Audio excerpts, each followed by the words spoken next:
Hello everyone, कैसे हैं आप लोग। मैं राकेश कुमार सिंह जेन स्टडी यूपीएससी सीएससी के यूट्यूब चैनल पे आपका स्वागत करता हूं। और ये सीरीज मैं आपके लिए लेके आया हूं वर्ल्ड मैपिंग की। इस मैपिंग सीरीज में एक दो वीडियो आप लोग को पहले ही मिल चुके होंगे। आज हम करेंगे नॉर्थ अमेरिका में जो वाटर बॉडी है और वहां के जो आइलैंड है और ओशन करंट है।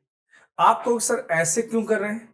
क्योंकि मैं आपको बताऊंगा कि वर्ल्ड मैपिंग करते समय हमारा अप्रोच क्या होना चाहिए जिससे हम मैक्सिमम क्वेश्चन को कवर कर सकें। वो तरीका हमारा क्या होगा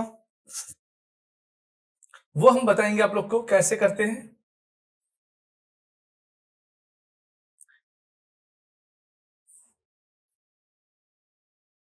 हम्म चलिए, तो ये हम देखेंगे किस तरह हम करते हैं। पहले हम बनाएंगे नॉर्थ अमेरिका का मैप। तो चलिए स्टार्ट करते हैं हम लोग इसको।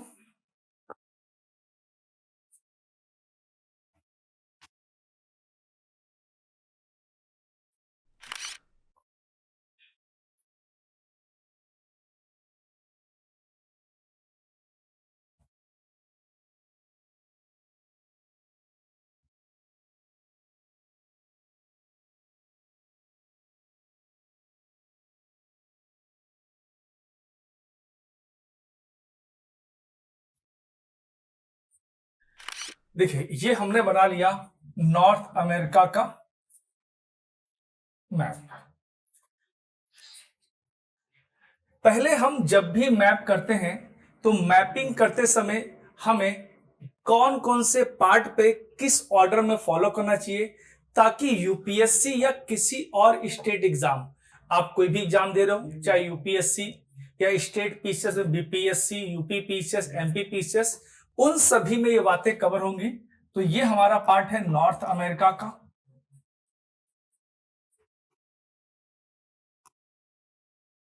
इसमें जब भी आप मैप करें सबसे पहले हमें करना है क्या, वाटर बॉडी को लेना है।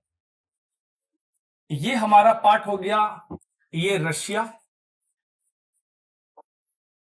ये हो गया नॉर्थ अमेरिका। अब हम देखेंगे इसमें हमारे वाटर बॉडी कौन कौन सी है। सबसे पहले करेंगे इसके वेस्टर्न पार्ट में। वेस्टर्न पार्ट में जो हमारा वाटर बॉडी है उसे बोलते हैं हम लोग पैसिफिक ओशन। पैसिफिक ओशन हो गया। ईस्टर्न पार्ट में हम क्या देखेंगे, अटलांटिक। अटलांटिक ओशन हो गया।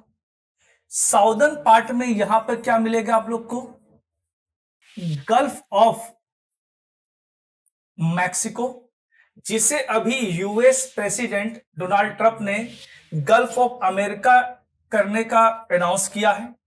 यहां पर नॉर्थ में मिलेगा आर्कटिक ओशन। यानी अब हमने चारों तरफ से इसको वाटर बॉडी से घेर लिया है। यानी अब पता गया अब यहां पे कौन कौन सी वाटर बॉडी है। लेकिन जरूरी तो नहीं है कि यही वाटर बॉडी है, इसके साथ साथ कुछ छोटी स्मॉल बॉडी भी हो सकती है। जैसे यहां पर ये वाला पार्ट है आप लोग का गल्फ ऑफ कैलिफोर्निया।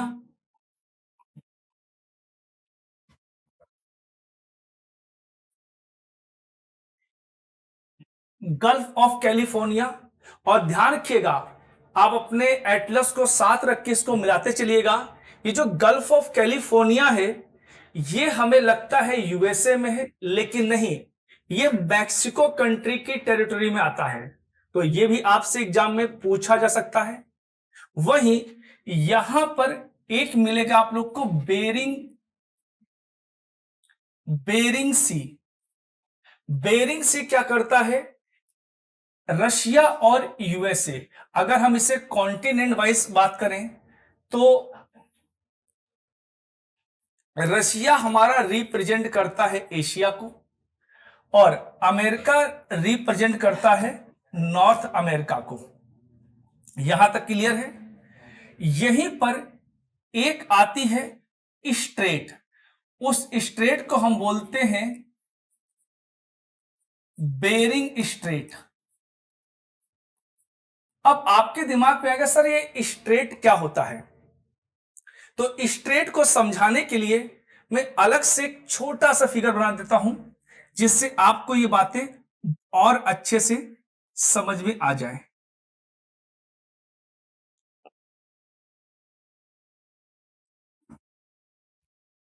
आप देखेंगे इसको, ये जो यहां पे पड़ेगा क्यूबा कंट्री, तो ध्यान रखेंगे जो स्ट्रेट होता है narrow passage of water body, narrow passage of water body connecting to major water bodies. अब ये कैसे कनेक्ट करेगा, अब हम वो भी देख लेते हैं। ये कनेक्ट करेगा हमारा, ऊपर है ये आपका आर्कटिक, अगर आपको पैसिफिक से आर्कटिक तक जाना हो तो आप किससे होके जाओगे, स्ट्रेट ऑफ बेरिंग से, यानी बेरिंग स्ट्रेट से। यानी जो स्ट्रेट होता है वाटर बॉडी को कनेक्ट करता है और लैंड बॉडी को सेपरेट करता है। लैंड बॉडी में क्या हो जाएगा, ये वाला पार्ट जो है अमेरिका का, ये कहलाता है अलास्का, यानी यूएसए और रशिया को अलग करता है कौन सा, बेरिंग स्ट्रेट। अब आता है सर एक इस्थमस आता है, इस्थमस क्या होता है, यूपीएससी ने एग्जाम में इसको पूछ रखा है। मैंने कहा कोई दिक्कत नहीं है, यूपीएससी ने पूछ रखा है तो हम इसको कर भी लेंगे इजीली। ये देखो ये वाला पार्ट है, इसे बोलेंगे इस्थमस। इस्थमस का मतलब होता है a narrow passage of land body connecting to major land masses. To major land masses में क्या हो जाएगा, ऊपर हो जाएगा नॉर्थ अमेरिका, नीचे हो जाएगा साउथ अमेरिका। यानी लैंड इस्थमस क्या होगा, लैंड बॉडी को कनेक्ट करेगा, वाटर बॉडी को सेपरेट करेगा। वाटर बॉडी में कौन सी हो जाएंगी, ये हो जाएगा आपका पैसिफिक ओशन, इधर हो जाएगा अटलांटिक ओशन। यानी लैंड बॉडी को तो जोड़ रहा है इस्थमस और वाटर बॉडी को अलग कर रहा है, लेकिन स्ट्रेट क्या होगा, वाटर बॉडी को कनेक्ट करेगा और लैंड बॉडी को सेपरेट करेगा। तो सर ये अब ये समझ में आ गया, अब गड़बड़ नहीं होगी। चलते हैं आगे। अब देखो यहां पर कुछ और भी तो हमारी वाटर बॉडी है, हम उनको देख लेते हैं। तो यहां पर आप लोग को मिलेगा इस एरिया में, मैं यहां पे कलर को चेंज करता हूं ताकि आपको ये कलर अलग से दिखाई पड़े।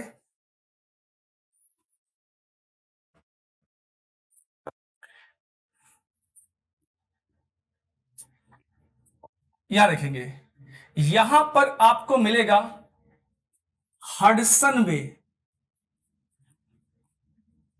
हडसन वे है। ये जो छोटा सा अंदर है ना, इसे बोलते हैं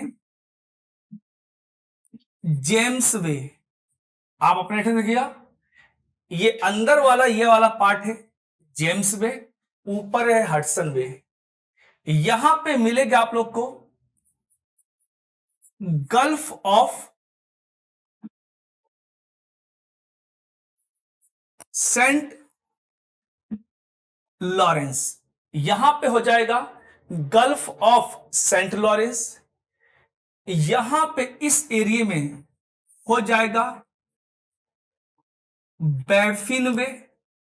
ये याद रखिएगा, ये सभी चीजें आपसे पूछ सकता है। इस पार्ट में अमेरिका के मिलेगा बियोफोर्ड सी, यहां पर मिलेगा आप लोग को Alaska way,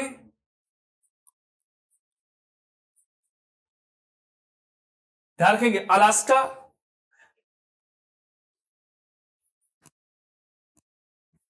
gulf of Alaska, यहां मिल गया आप लोग को, गल्फ ऑफ मैक्सिको मिल गया। यहां पे एक छोटा सा वाटर बॉडी है, इसे बोलेंगे bay of Fundy. Bay of Fundy के बारे में होपफुली आप लोगों ने पढ़ा होगा। वर्ल्ड में हाईएस्ट टाइड इसी प्लेस पे आती है, बे ऑफ फंडी पर। यहीं पर कुछ छोटे छोटे आइलैंड भी हैं। इन आइलैंड के नाम आपसे एग्जाम में पूछे जा सकते हैं। इन आइलैंड को मैं यहां बना देता हूं। यहां पर कुछ आइलैंड है, इसे बोलते हैं बैफिन आइलैंड।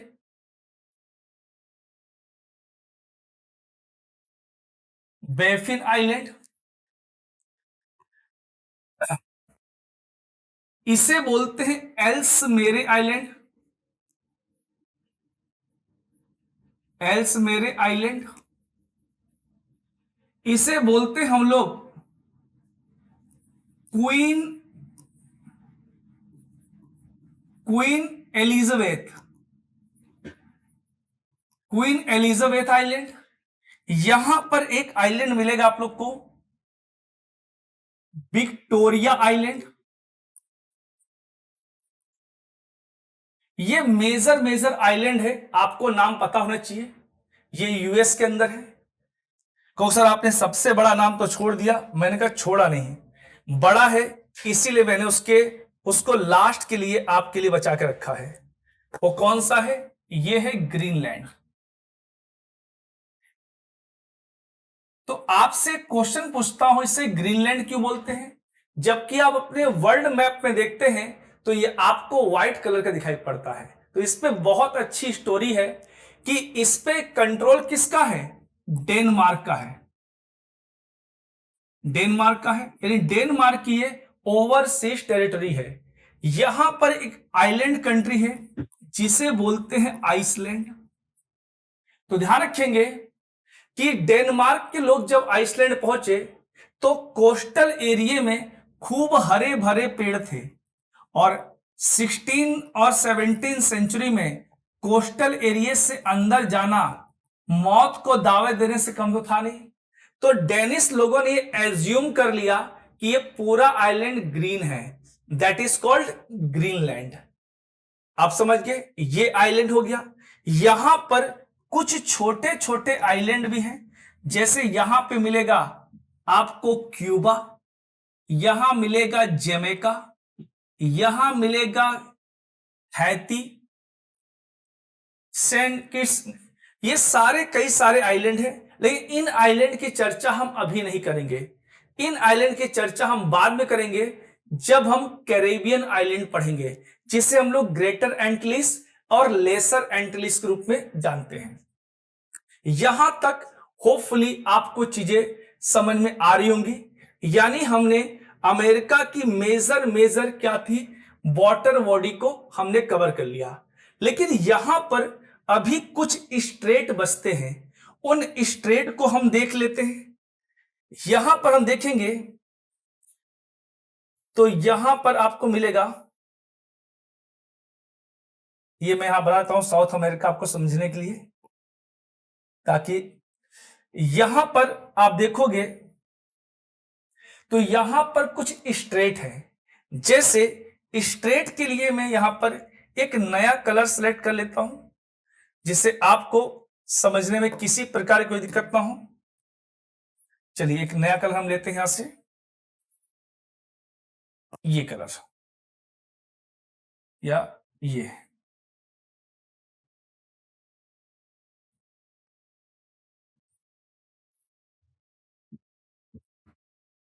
हम्म,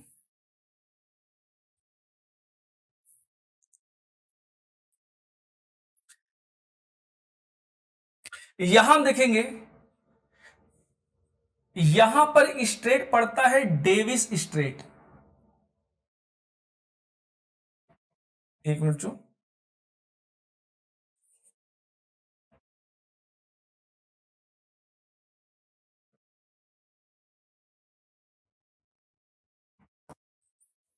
यहां पड़ेगा आपका Davis Strait.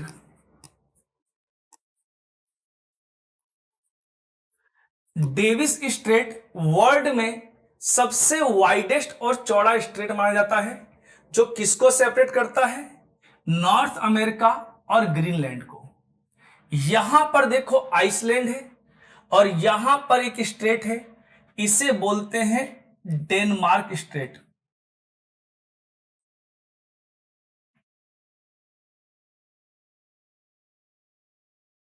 Den Denmark strait, और डेनमार्क स्ट्रेट अलग करता है किसको? आइसलैंड और ग्रीनलैंड को। यहां पर एक स्ट्रेट मिलेगा इस जगह, इसे बोलते हम लोग straight of Florida. Straight of Florida. यहां पर मिलेगा यूकाटन चैनल, एक तरह का स्ट्रेट होता है ये यूकाटन चैनल। तो ये हमने देख लिए यहां पर स्ट्रेट। यहां पर एक वाटर बॉडी है, उस वाटर बॉडी को हम लोग देख लेते हैं।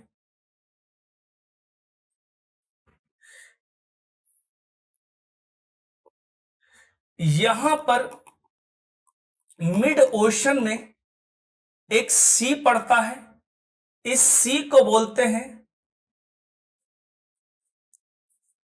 सरगैशम सी।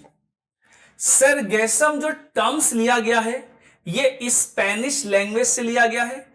स्पेनिश में इसका मतलब होता है सी ग्रास, यानी ऐसा ओशन है जो पूरे अटलांटिक ओशन को बीच में इसने घेर रखा है। तो आप लोग समझ गए होंगे, यानी यहां पे हमने क्या देखा, जितने भी नॉर्थ अमेरिका में मेजर मेजर आइलैंड थे, सी थे, उन सभी को हमने कवर करने का प्रयास किया। और इसके अलावा एक चीज हम यहां पे और देख लेंगे, उसके बाद हम इस वीडियो को फिनिश करेंगे। यहां पर हम देखेंगे कुछ ओशन करंट चलती हैं। ओशन करंट पे एग्जाम में क्वेश्चन आता है, इसके लिए मैं एक सेपरेट कलर यूज कर रहा हूं। इस कलर को आप लोग देखिएगा, ये ग्रीन कलर है। यहां पर एक ओशन करंट चलती है। इस ओशन करंट को हम क्या बोलते हैं? इसे बोलते हैं कैलिफोर्निया करंट। कैलिफोर्निया करंट ये कैसी है? ये है कोल्ड ओशन करंट। यहां पे ऊपर है अलास्का करंट, ये ग्रीन कलर है अलास्का।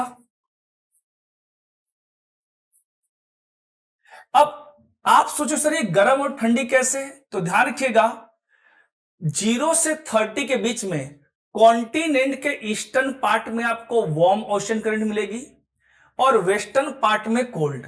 वहीं 30 से 60 के बीच में वेस्टर्न पार्ट में वार्म मिलेगी और ईस्टर्न पार्ट में कोल्ड। तो इसलिए अलास्का कैसी हो जाएगी? Warm ocean current. ये बात भी समझ में आ गई। चलिए आगे यहां पे चलते हैं, ये भी ग्रीन कलर है। यहां पे एक ओशन करंट चलती है जिसे बोलते हैं हम लोग गल्फ स्ट्रीम। Gulf stream. ऊपर से आती है एक लेब्राडोर करंट। जो लेब्राडोर डॉग की ब्रीड है वो यहीं से, यहीं की ओरिजिन है। तो लेब्राडोर और गल्फ स्ट्रीम, इसमें आप समझ जाओगे 30 के नीचे है या 30 के अराउंड है, ईस्टर्न पार्ट में है। तो गल्फ स्ट्रीम हमारी हो जाएगी वार्म और लेब्राडोर हो जाएगी कोल्ड। अब ये जो दोनों ओशन करंट कहां मिलती है? सेंट लॉरेंस के आसपास मिलती है यहां पर। और जहां पर वार्म और कोल्ड ओशन करंट मिलती है वहां पर डेवलपमेंट होता है प्लैंकटन का। अब ये प्लैंकटन क्या होता है? इनको बोलते हैं सी ग्रास। इस सी ग्रास को खाने के लिए आती है फिश, इसलिए ये वर्ल्ड लार्जेस्ट फिशिंग ग्राउंड बनता है। इसी वर्ल्ड लार्जेस्ट फिशिंग ग्राउंड को ही हम एक नाम देते हैं, उसे बोलते हैं, अब यहां पर मैं कलर चेंज कर रहा हूं, इसे बोलते हैं grand bank. Grand bank. Grand bank world में सबसे बड़ा फिशिंग ग्राउंड है। कहां है? अमेरिका के नॉर्थ ईस्टर्न पार्ट में है। किस ओशन करंट के मिलने से बनती है? तो ये बनती है गल्फ स्ट्रीम और लेब्राडोर के मिलने से। और इसी एरिया में टाइटैनिक नामक जहाज भी डूबा था, क्योंकि जब गर्म और ठंडी ओशन करंट मिलती है तो वहां पर क्या बनते हैं, वहां पर फॉग बनता है। तो आजकल कहते हैं ना, आजकल ऐड चल रहा है क्या, आजकल क्या चल रहा है, फॉग चल रहा है। तो इसी तरह यूपीएससी में आजकल क्या चल रहा है, टेंशन चल रही है। तो यूपीएससी में क्या चल रहा है, पीटी का प्रेशर चल रहा है। तो मैं आप लोगों से यही बोलना चाहूंगा, पीटी के प्रेशर को रिलीज करने का सिंपल तरीका है, आप अपने सब्जेक्ट को डिवाइड कर लीजिए। और जैसा कि आपने प्रीलिम्स का पैटर्न देखा होगा, ज्योग्राफी से अराउंड 18 to 20 क्वेश्चन आ रहे हैं, इन्वायरमेंट इकोलॉजी से 15 के अराउंड क्वेश्चन आते हैं। यानी आपके प्रीलिम्स के क्वालिफाई करने में ऑलमोस्ट 50 to 60% का कंट्रीब्यूशन इन दोनों सब्जेक्ट का है। तो इन दोनों सब्जेक्ट की टेंशन हम पे छोड़ दीजिए और हमारी वीडियोस को फॉलो कीजिए। इसी तरह की वीडियो की आप लोग को प्लेलिस्ट मिल जाएगी, इसीलिए मैंने छोटे छोटे वीडियो बनाए हैं तोड़ तोड़ के, ताकि आपको समझने में किसी प्रकार की दिक्कत ना हो। तो जरूर जाइए, इस वीडियो का आपको लिंक मिल जाएगा और आराम से इसको फॉलो कीजिए। तो बिल्कुल प्रीलिम्स की टेंशन नहीं लेनी है, ज्योग्राफी इन्वायरमेंट को आराम से पढ़िए और ये आपके प्रीलिम्स क्वालिफाइंग में एक माइलस्टोन निभाएंगे। तो चलिए, तो इस क्लास को हम यहीं तक रखते हैं, मिलते हैं नेक्स्ट वीडियो में। तब तक लिए थैंक यू, बाय बाय। और चैनल को लाइक, सब्सक्राइब एंड शेयर करना बिल्कुल ना भूलें।